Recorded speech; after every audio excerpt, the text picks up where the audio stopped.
Selamat pagi Bapak dosen pengampu mata kuliah politik desentralisasi dan otonomi daerah. Selamat pagi teman-teman. Sebelumnya perkenalkan nama lengkap saya Aksin Jadinvua. Saya berada di semester 6 A3.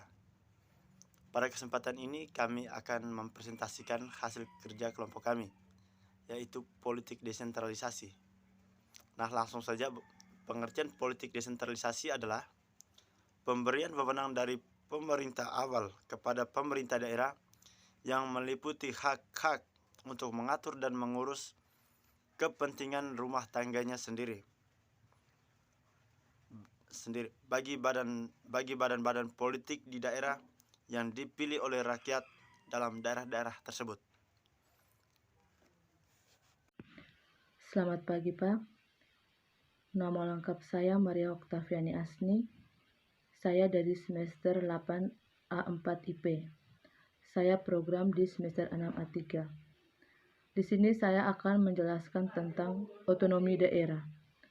Otonomi daerah berasal dari bahasa Yunani, yaitu autos dan nomos.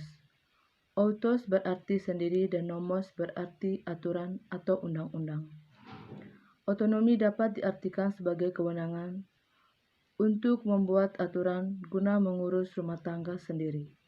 Sedangkan daerah adalah kesatuan masyarakat hukum yang mempunyai batas-batas wilayah.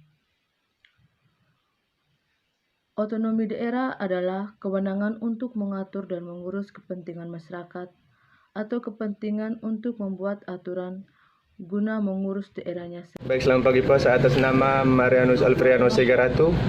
Sekarang berada di semester 10, kelas A3, jurusan Ilmu Pemerintahan. Di sini saya akan mengidentifikasikan mengapa diberikan otonomi khusus pada beberapa daerah yang berada di Indonesia. Di sini saya mengambil dua daerah, yakni daerah khusus Ibu Kota Jakarta dan daerah istimewa Yogyakarta. Daerah khusus Ibu Kota Jakarta merupakan salah satu daerah dengan status sebagai daerah otonomi khusus.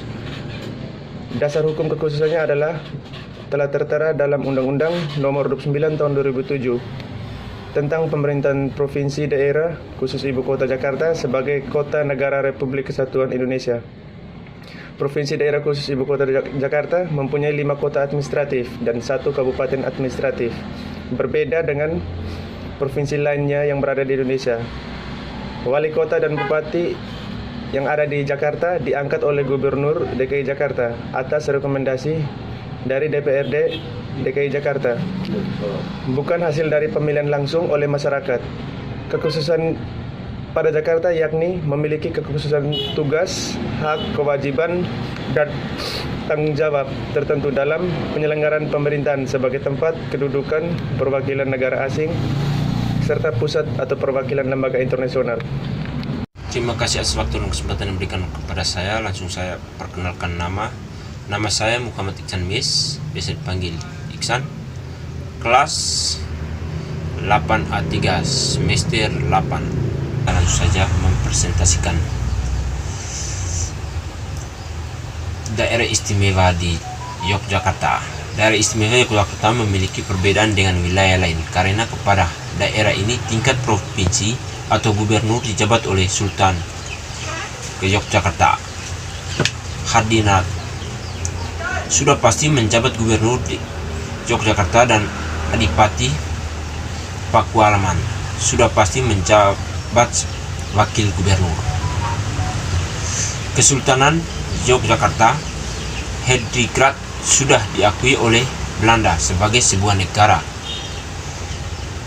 berdaulat dengan sebutan Zalpesturlasdarpen atau daerah Swapraraja. Hal itu berjalan jauh sebelum NKRI dibentuk. Ketika Jepang terusir dari Indonesia, Jogja merupakan wilayah yang sangat siap menjadi negara merdeka yang berdaulat lengkap dengan wilayah, harta penduduk serta sistem pemerintah monarki khas mereka. Namun Sultan Jogja Sri Sultan menyatakan bahwa kesultanan merupakan bagian dari NKRI. Pemerintah Indonesia mengeluarkan Undang-Undang Nomor 9 Tahun 1955 tentang perubahan Undang-Undang Nomor 3 dan nomor 19 tahun 1950 tentang pembentukan daerah istimewa Yogyakarta. Status tersebut merupakan pemberian pemerintah atas jasa-jasa serta latar belakang sejarah tersebut. Selamat sore Bapak dosen. Perkenalkan, nama lengkap saya Stefanus Ndatu, semester 8 kelas 4 IPA 4, program di semester 6 A3. Di sini saya mau jelaskan dua wilayah, yaitu Papua Barat dan Papua. Dua wilayah ini juga termasuk dalam daerah otonomi khusus.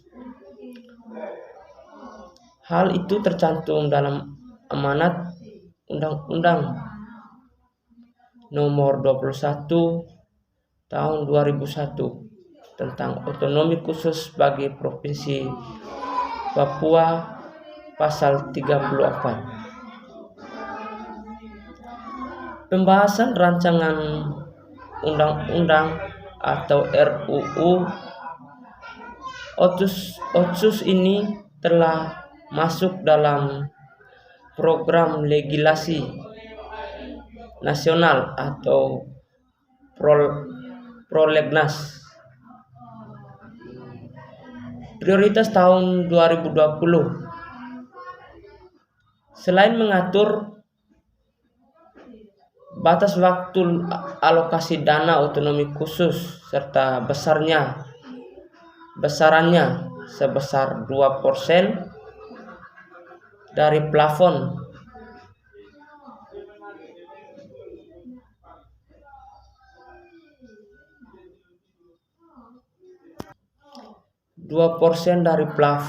dan alokasi umum nasional.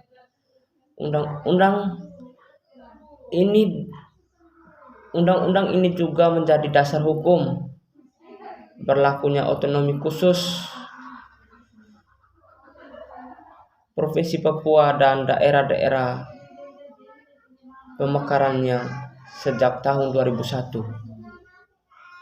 Dua provinsi paling timur Indonesia itu memiliki kekhasan tersendiri. Mereka mempunyai sebuah lembaga negara yang khas dan hanya ada di sana, yaitu Majelis Rakyat Papua atau MRP dan Majelis Rakyat Papua Barat. Baik, selamat sore. Perkenalkan, nama saya Modus Musi.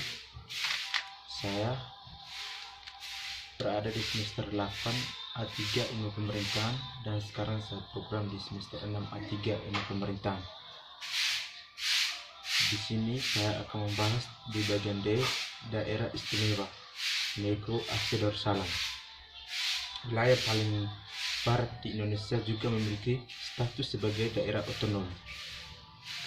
Keistimewaan Aceh diatur dalam Undang-Undang Nomor 11 Tahun 2006 tentang Pemerintahan Aceh. Pemerintahan di daerah Aceh menyebut peraturan daerah yang mereka keluarkan dengan istilah Kuang. Rakyat Aceh diperbolehkan menghukum pelaku zina dan cambuk serta bisa membuat parpol lokal. Sejarah panjang gerakan Aceh Merdeka GAM yang membuat kemerdekaan dari NKRI merupakan salah satu yang mendorong adanya keistimewaan di Serabani Mekah itu. Isi perjanjian Helsinki di Finlandia pada 15 Agustus 2005. Pemerintah Indonesia dan GAM sepakati Aceh diberi wewenang mengatur dan melaksanakan semua sektor publik sesuai dengan hukum dan syariat Islam, kecuali urusan atau hubungan luar negeri dan kebebasan beragama yang merupakan dominan pemerintah pusat. Sekian dan terima kasih.